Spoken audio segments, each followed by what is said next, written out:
enregistre, elle est payée pour ça, comme on était tous à l'époque. Et puis un jour, la technologie invente les cassettes VHS avant le DVD.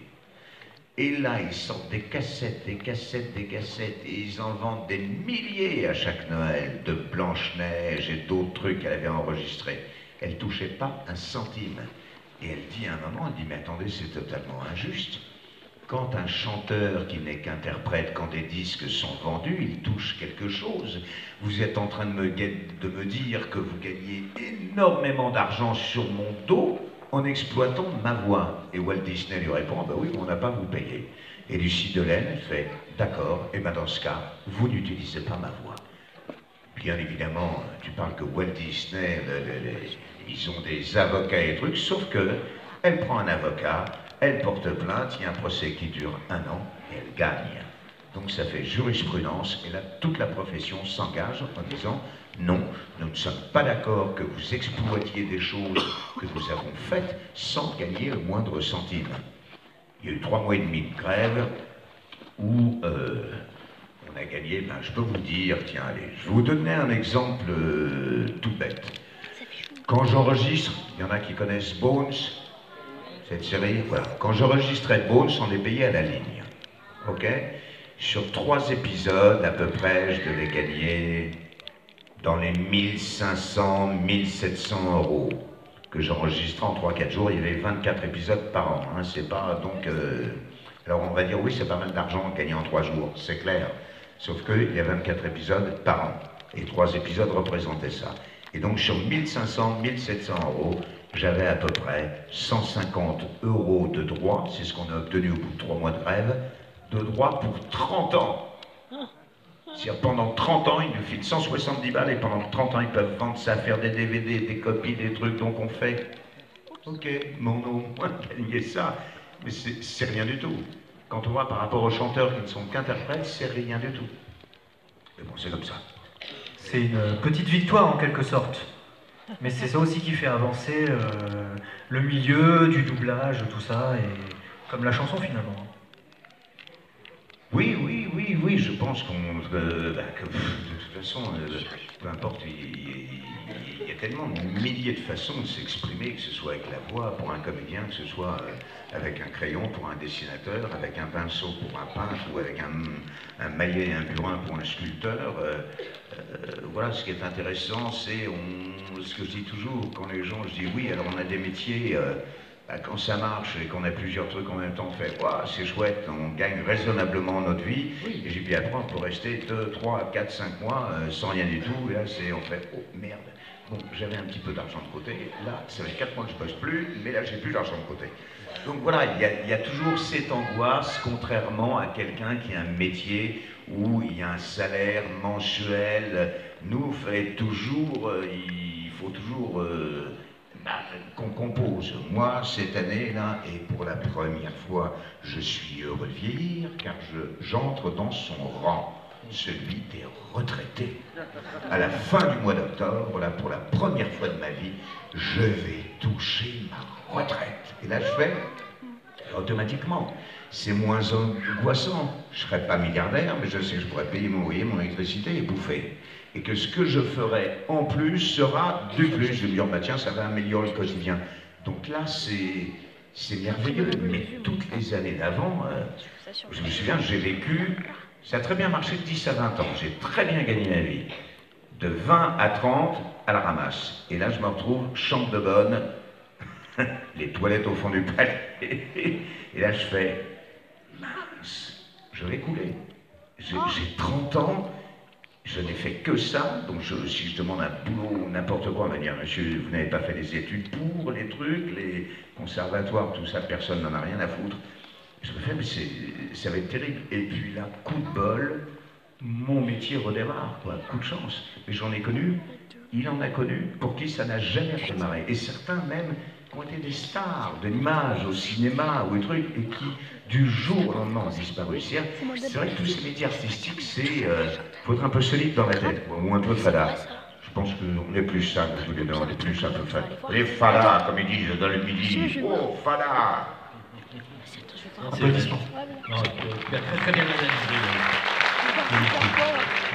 J'ai parti voir Bon, sur j'ai eu les le temps hormones. d'analyser.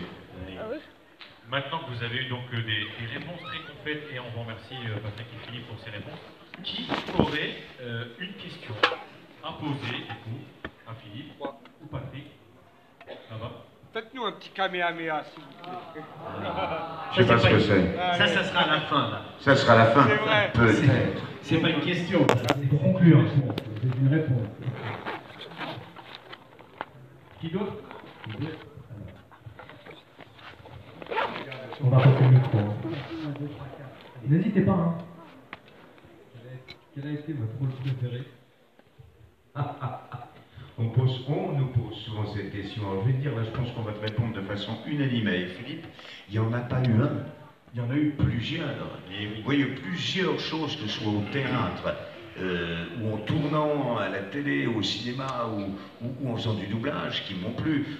Par exemple, dans mon anecdote, alors il y a des choses très dures que j'ai faites, tu vois, très noires, un truc que j'ai beaucoup aimé. Mais j'ai beaucoup aimé aussi un film que j'ai fait, tu n'étais pas né, il y a une trentaine d'années, peut-être maintenant je crois, avec Charlie Sheen, merde je cherche le nom là, maintenant. Le film Ouais, ce film comique où il y a la parodie de... Hot Shot, voilà, merci. Hot Shot, tu vois, c'est la parodie de Rambo, faut que je me souvienne des trucs, et là j'ai rigolé à faire ce truc, j'ai passé un super bon moment. Il y a un autre, il y a un truc là, il y a un film là qui est passé à la télé, mais j'ai jamais la mémoire des noms, je fais le diable là, de Constantine, dans le film Constantine, je fais le diable, avec une voix comme ça, c'est complètement machiavélique, et là j'ai adoré aussi. Pourquoi? Qu'est-ce qui est sympa quand tu es comédien? Tu sais, un comédien c'est quoi? Je vais te dire ce que c'est un comédien. Un comédien c'est toi, c'est vous. C'est un enfant qui n'a pas bien grandi. Quand je te dis pas bien grandi, c'est pourquoi? Quand on est enfant, tous, on a joué, nous, notre époque, on jouait aux cow-boys, aux Indiens, ou on jouait à d'autres choses, mais on s'invente des histoires, et on adore, quand on est enfant, qu'on soit une petite fille ou un petit garçon, se mettre dans la peau de personnage. On joue à être quelqu'un d'autre. Ben, c'est ça le métier de comédien. Sauf que nous, on a continué. C'est-à-dire que quelque part, on n'a pas dû bien grandir. Et en même temps, quel plaisir, si tu veux, moi, c'est ce que j'aime chez les enfants, il y a toujours, et souvent les parents, les adultes, mais ils nous font chier. Faut pas faire ceci, faut pas faire comme ça, parce que l'éducation, parce que la religion, parce que ceci, parce que cela. À partir du moment où un enfant est cool, respectueux et poli, mais laisse-le délirer. Au contraire, c'est ce qui va lui ouvrir et éveiller son imaginaire.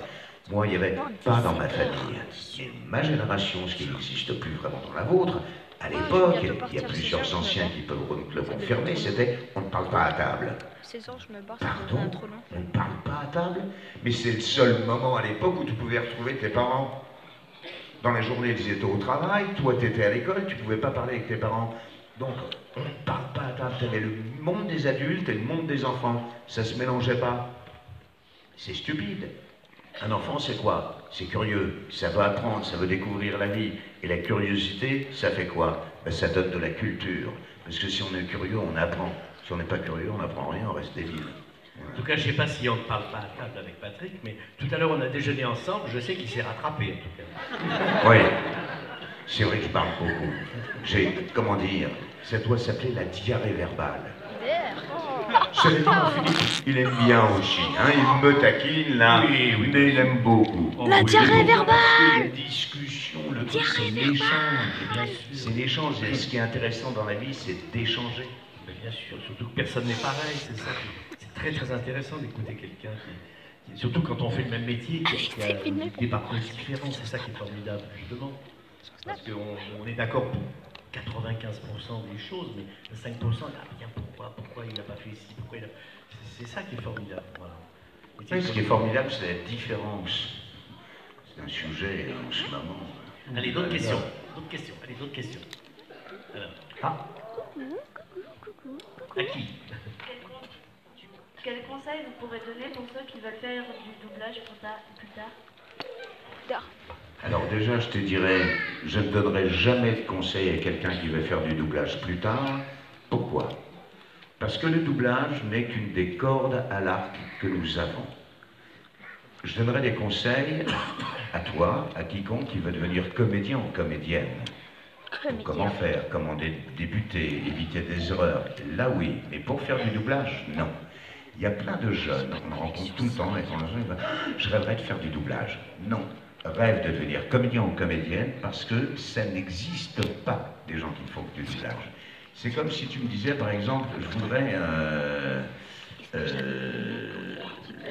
devenir une musicienne. Quand je venais d'arriver. Quoi? Mais je veux pas apprendre le solfège. Ben, pour apprendre à faire du doublage et être un bon comédien, il faut commencer par le solfège. Et le solfège, c'est quoi pour un comédien? C'est de jouer au théâtre, c'est d'apprendre les classiques, d'apprendre à respirer, d'apprendre à jouer, de trouver des émotions, de jouer, se nourrir. Pour se nourrir, c'est quoi? C'est lire aussi, lire beaucoup. Parce qu'un comédien, c'est quoi? C'est quelqu'un qui va véhiculer des textes, qui va véhiculer des émotions. Si ces émotions, alors on a tous les nôtres, mais n'oublie pas qu'un comédien ou qu'une comédienne n'est pas là pour véhiculer que ces émotions, il va véhiculer les émotions de ce qu'a écrit un auteur. Donc on doit se mettre dans la peau de la façon dont l'auteur l'a écrit,